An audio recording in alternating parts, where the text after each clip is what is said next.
can be, how dark it seems. And as we talked about that darkness of life, Solomon kind of takes a step back and he says, there is happiness. And while it's true that, you have those four ways of seeking great things, it's true those things come through,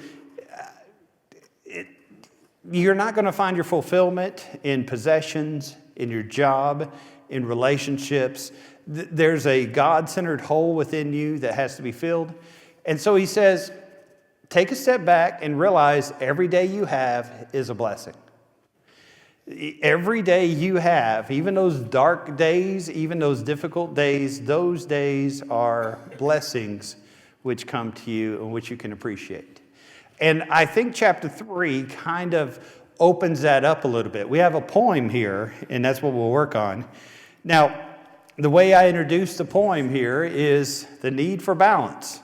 There's a time to live, time to die. He talks about those balances which are there. Everything, if you do it long enough, becomes tedious, right? Everything you have, if you stick there, no matter how good it is, it becomes tedious. I have I'm one of those guys that likes to eat the same thing for lunch every single day. And if I was able to eat the same thing for supper every day, I would probably do it. And I'll get on a kick every once in a while, and Rhonda could probably tell you about that, but I'm doing the same thing over and over. And if you eat the same thing, after about a couple weeks, you're like, okay, we're not going to ever eat that again. Even the honey bread, the manna, which the Israelites had in the wilderness, after 40 years, they were like, we got to have something else. This is not going to work any longer. Well, that's true in every portion of life. And so when I put this together, I talked about how anything that we do is tedious if you do it over and over and over. But I think this poem also goes a little bit deeper than that, because we realize that this world moves in cycles. There's the water cycle, right?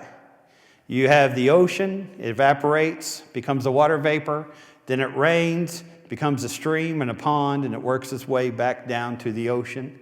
You have the air cycle, the vapor cycle, the vegetation cycle. You have a seed, which turns into a plant, which drops its fruit, and that plant dies, and it ends up being fertilizer for that next seed which comes along.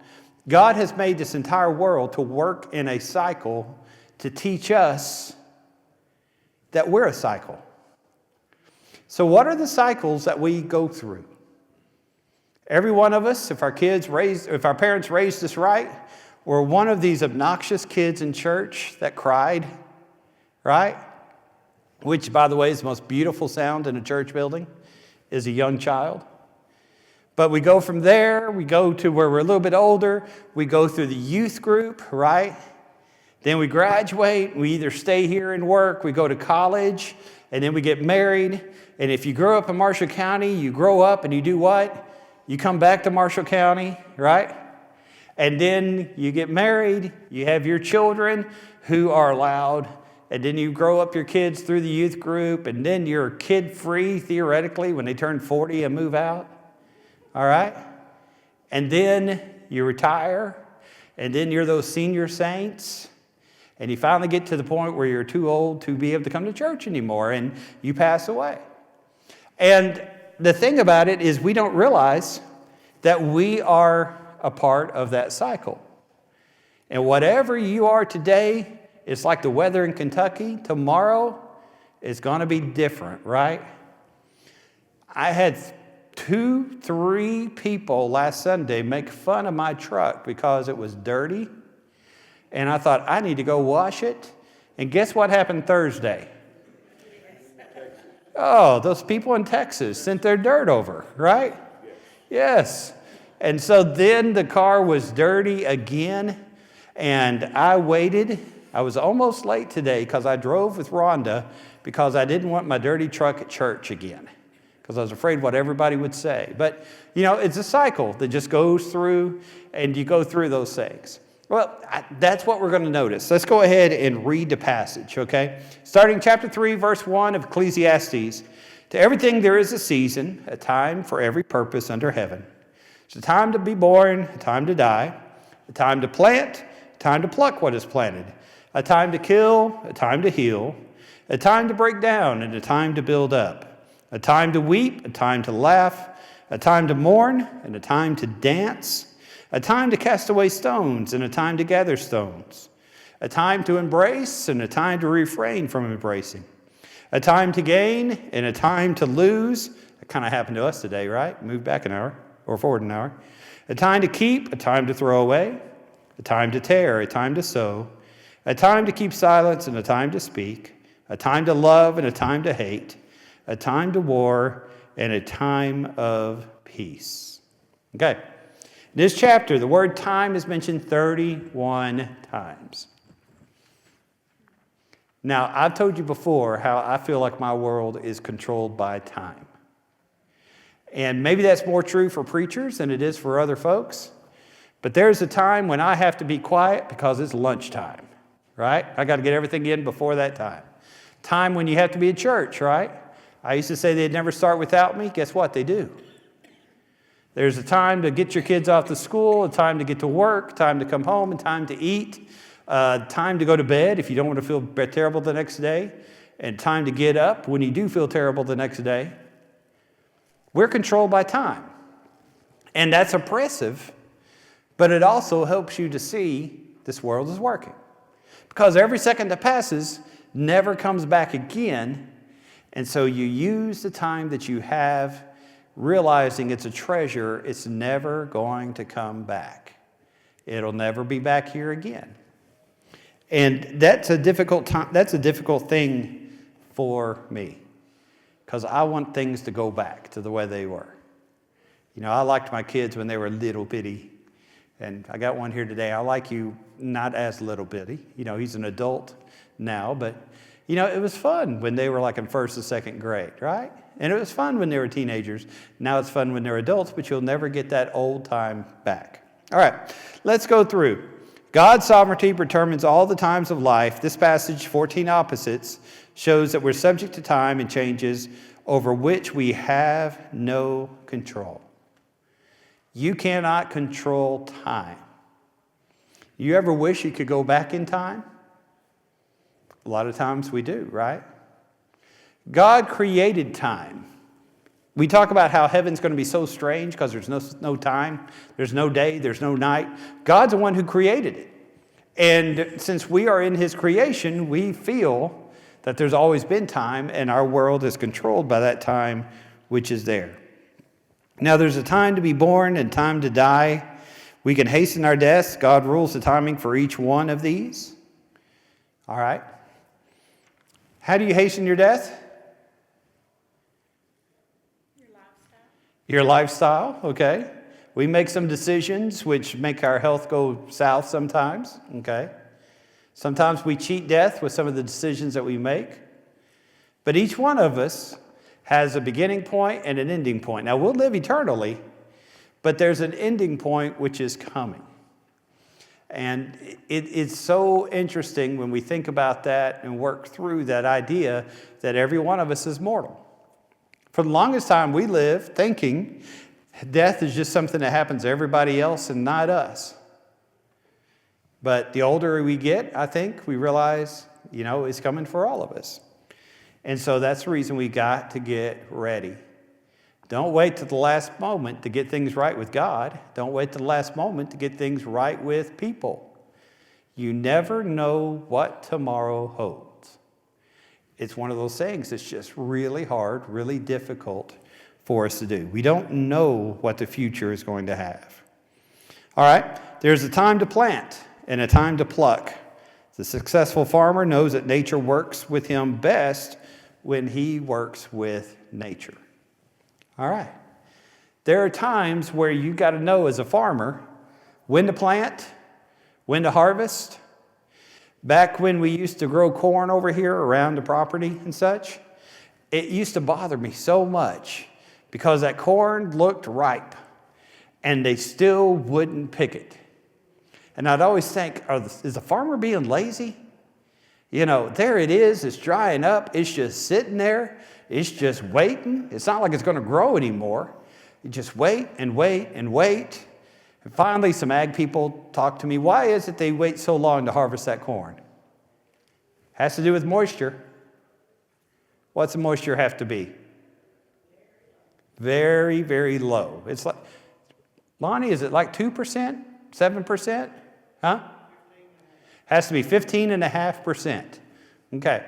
You have to wait till the moisture is down to 15.5. Then it's easier to harvest, and then it can be stored, and you don't have to worry about mold. You don't have to worry about germination, all the different things which are there. Now, I don't know who the farmer was that figured out that that was the best time to do it, but if you know the rules and how that works together, you can have a harvest which is more successful than somebody who doesn't follow the rules which are there. In the same way with planting, we're about the area where you start planting the cold crop soon, things like broccoli, things like carrots, things like onions, and they're going to do well even if there's a freeze or two. You plant your tomatoes right now outside, you're asking for trouble, aren't you?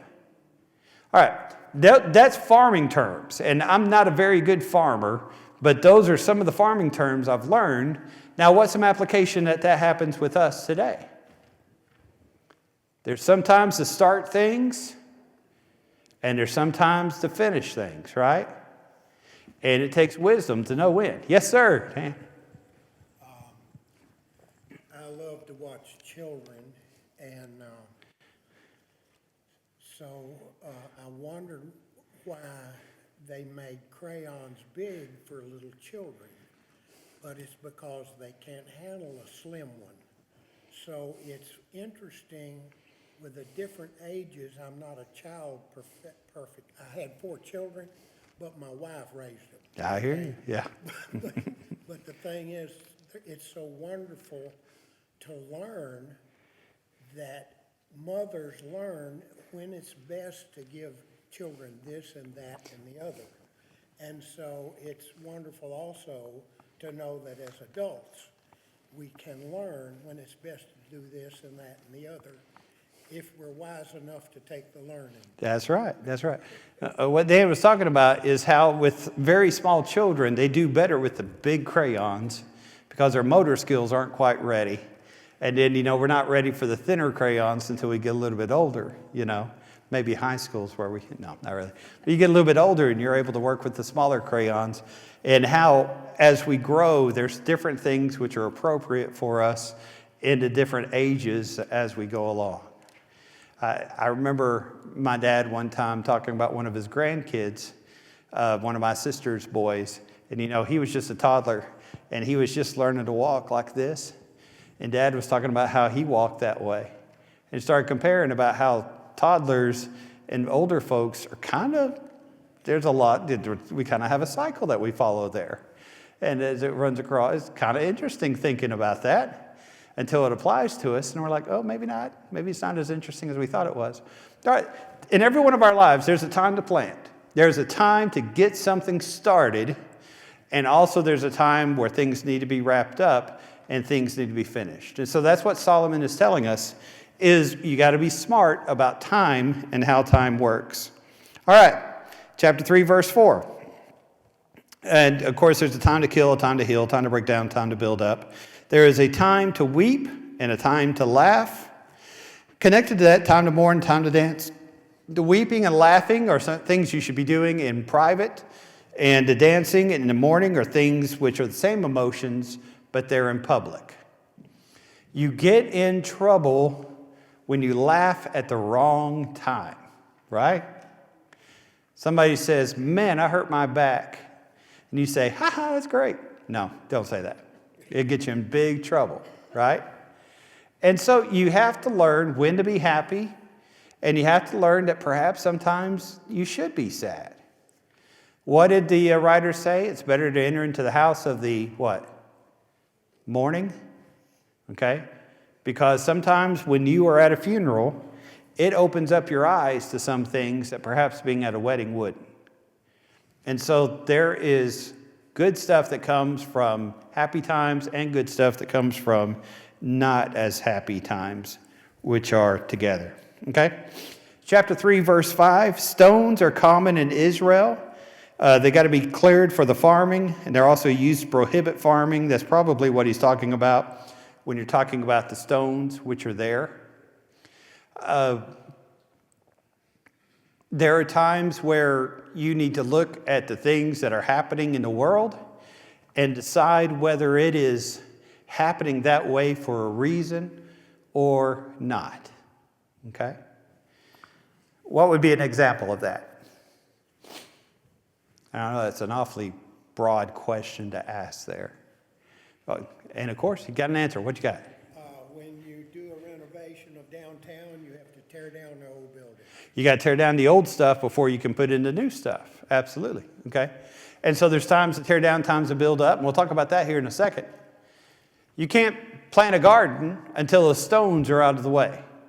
You've got to clear out the old before you can live with the new. And there's sometimes with our hobbies and our habits where unless you get rid of the bad, there's no room to add the good, right? If you decided to go on a diet today and then went to Walmart and bought 3 pints of ice cream and put it in your freezer, what's about to happen to your diet? Somebody did not put out the stones, right? Okay. You what? Philip says the diet's about to improve. All right. It's going to feel good at first. Yes. I do have one comment. Yeah. When someone's being converted, there are some similarities to what we're talking about today. You've got to tear down what they have learned and what they've been used to, what they believe in the past, in order to teach them the right way. Right. In order to rebuild it. Mm-hmm. Very true. Reborn. Yeah, you got to be reborn. Very good point. Look at chapter 3, verse 6. A time to gain, time to lose. There are some things, as Philip just said, you got to get rid of. What did Jesus say? If anyone wants to live eternally, what do they got to do first? They got to die to themselves, right? You have to lose your life if you desire to get it and to come back. That's Mark chapter 8 and verse 35. And so closely related to that is the old thing, the old way, which we have to remove so we can live for the Lord. Okay? Chapter 3, verse 7, again, this is a little bit cultural here that we miss sometimes. The tearing of garments refers to mourning. Sewing refers to the time when the mourning has ended. Back in Bible days, they didn't have the closets full of clothes like we do. It was very difficult to develop clothing, and so those who developed clothing oftentimes were very wealthy, Lydia and others.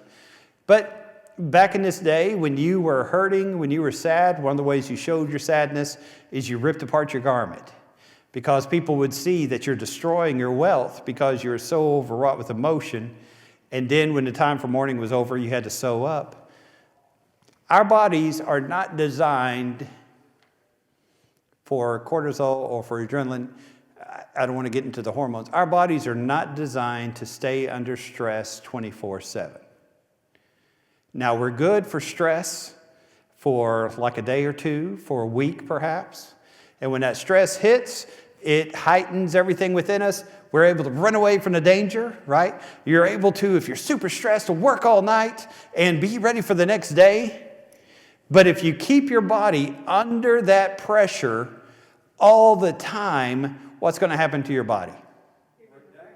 Yeah, it's going to burn down. What'd you say, Debbie?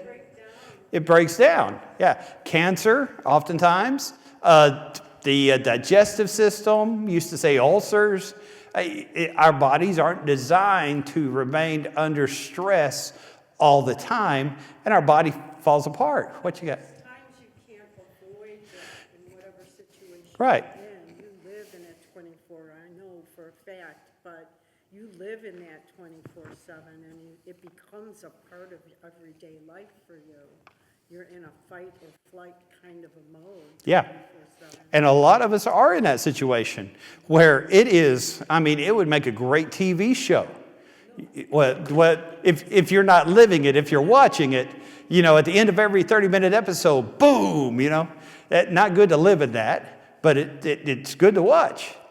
And as Christians, we've got to find a way to find that peace. We've got to find a way to somehow shut that out, because our spiritual life, our physical life, our emotional life needs to have a time to tear and a time to sow, a time of, man, I got to work hard, and a time of, it's good to relax. It's good to have this break, which is here. And I think that's something hard. All right, verse 7, this part is hard for a preacher. There's a time to speak and a time to be silent. Preachers don't like that silent part. We want to talk all the time, I always tell people the reason I became a preacher so I could talk in church. Okay, finally do it and not get in trouble. This may be the hardest thing to follow in here, because we're trained to what? Always have a comeback, always have the last word in every conversation. There's some times where if you just don't speak up, things are better. But there's some times when you've got to learn to speak up. And even if you're scared, you need to say it. You need to take that step. You got something, Mike? Okay. There's some times, you're not pointing to somebody, are you? And I don't mean to get you in trouble. We're up for lunch. But I thought he had his hand up for a second. There's times to speak, time to be quiet, a time to hate, and a time to love. Okay? Love for the neighbor is the norm in biblical ethics. But there's sometimes when, as a Christian, you have to get angry. You have to hate.